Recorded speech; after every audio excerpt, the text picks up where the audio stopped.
लेखाको ढाँचा कसले तयार पार्दछ? महालेखा नियन्त्रक कार्यालयले।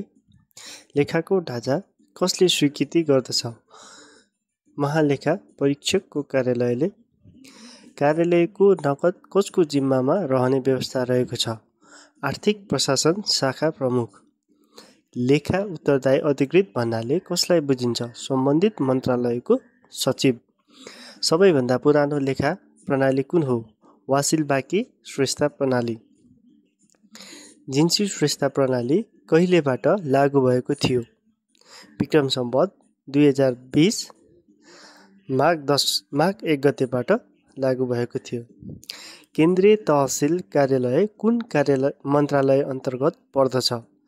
अर्थ मन्त्रालय। जिन्सी श्रेष्ठ प्रणाली कुन सिद्धान्तमा आधारित छ? दोहोरो लेखा प्रणालीको सिद्धान्तमा। नेपालमा महालेखा परीक्षकको कार्यालयको स्थापना कहिले भएको थियो? विक्रम सम्वत 2016 असार 15 गते भएको थियो।